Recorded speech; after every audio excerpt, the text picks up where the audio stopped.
అండి.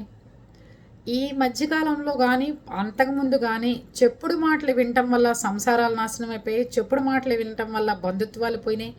చెప్పుడు మాటలు వినటం వల్ల ఎంతో అన్యోన్యంగా ఉన్న అన్నదమ్ములు కానీ తోడికోడళ్ళు కానీ ఆడపడుచులు కానీ అంత కుటుంబాలు నాశనం అయిపోయినాయి, ముక్కలైపోయినాయి. అవునా కాదా?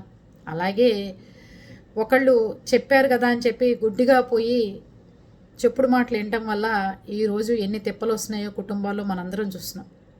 ఒకడు చెప్పుడు మాటలు వినటం వల్ల ఎంత అనర్థాలకి దారితీస్తున్నాయంటే కోర్టు కేసులు, పోలీస్ స్టేషన్లు, గొడవలు, తగాదాలు, లేదంటే విడిపోవటాలు, భార్యాభర్తల సంబంధాలు దేనికి కాకుండా పోవటాలు, భార్య మీద ఎవరైనా చెప్తే అది వినేయటాలు, లేకపోతే కోడలి మీద కొడుక్కి తల్లి చెప్పినా నమ్మటం, తల్లి మీద భార్య చెప్పినా నమ్మటం.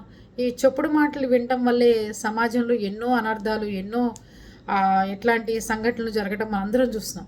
ఎంతోమంది కాపురాలు పోయిన సందర్భాలు ఉన్నాయి. భార్యాభర్తలకి తగాదాలు ఎక్కువ, చెప్పుడు మాటల వల్లే భార్యాభర్తలకి తగాదాలు కూడా ఎక్కువ అవుతాయి. నీ భార్య అలారా, నీ భార్య ఇలారా, పొగరదురా, వినదురా అని చెప్పంగానే ఇంకా భార్య మీద తగాదాలు పెట్టుకోవడం, గొడవలు పెట్టుకోవడం, అన్నదమ్ములకి ఆస్తుల తగాదాలు చెప్పుడు మాటల వల్ల ఇట్లా ఉన్నాయి. అందుకని కొంతమంది జాగ్రత్తగా ఉంటే మంచిది. చెప్పుడు మాటలు వినటం కాదు, మీ కళ్ళారా మీ ముందు ఏం జరుగుతుందో చూసుకుంటే, మీ చెవులతో నమ్మేదానికంటే కూడా కళ్ళతో చూసి దాన్ని అర్థం చేసుకోవడం మంచిదని చెప్పి నా అభిప్రాయం. మీరేమంటారు?